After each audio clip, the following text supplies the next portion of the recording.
All right, so what do you do when a client wants you to take them to the strip club?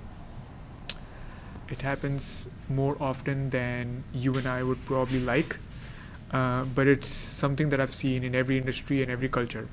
Whether you're selling software, hardware, you're selling to Korea, you're selling to Japan, China, Europe, people are no different, okay? And it happens equally with $100,000 deals to $100 million deals, whatever. Now, in this video, I'm not going to get into the argument of whether you should take them or not take them, right?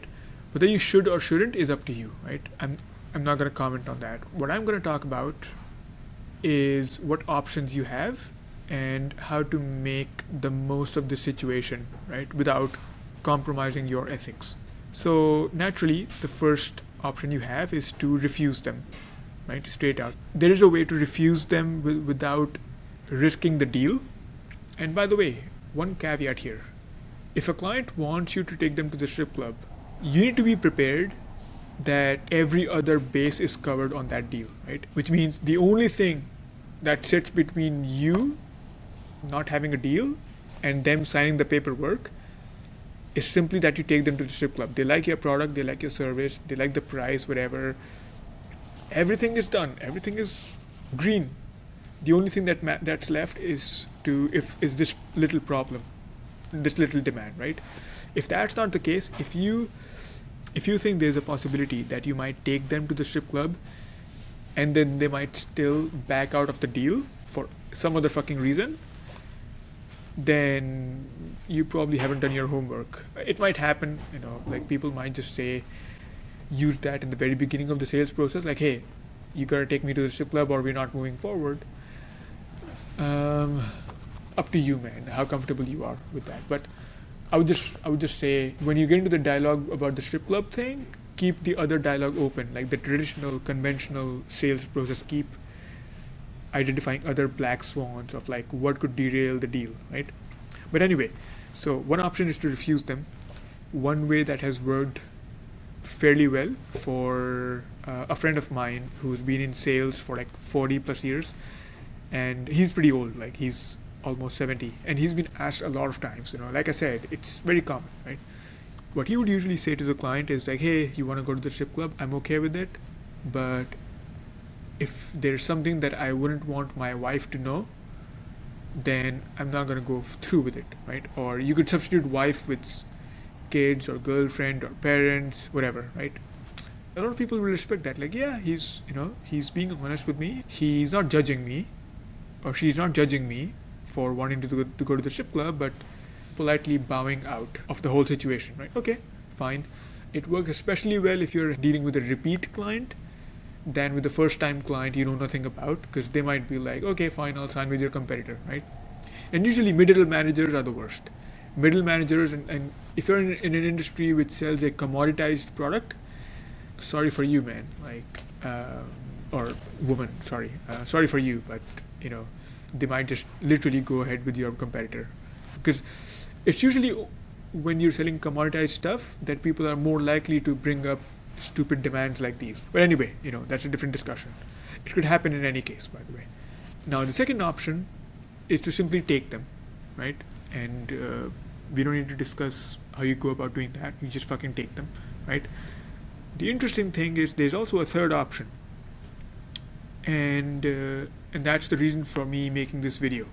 And the third option actually begins with asking yourself the question: why does the client want you to take them to the strip club? And the reason has nothing to do with you. I'm pretty sure that you being in the strip club with them is not going to enhance their experience, right?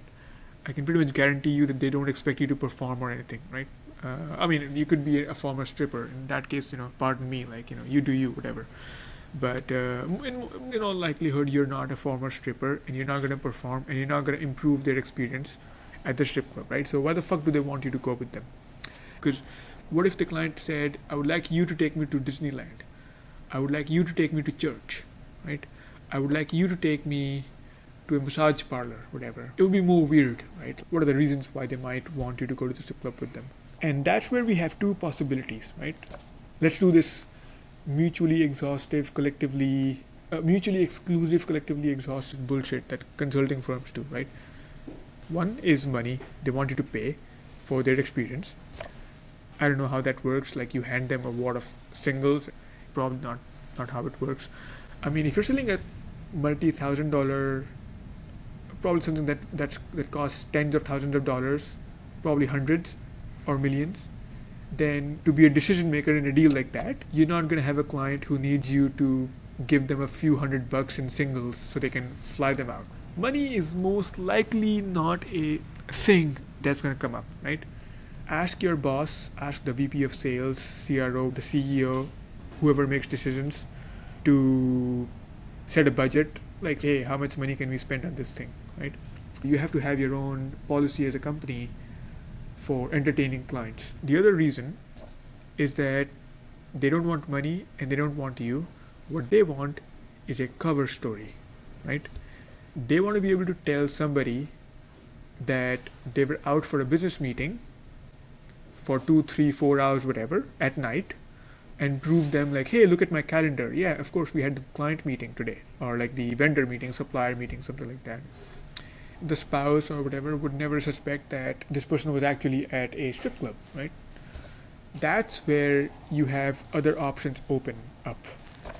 If all they want is a cover story, what you could do, right, is to take them to an establishment right across or within walking distance from the strip club, a restaurant, a cafe, whatever, a bar, right, and get them to sign the deal within the first 5-10 minutes and say, hey, you're free to go now. There's your strip club. You know the way. Have a good night, right? You gave them a cover story. You got your deal.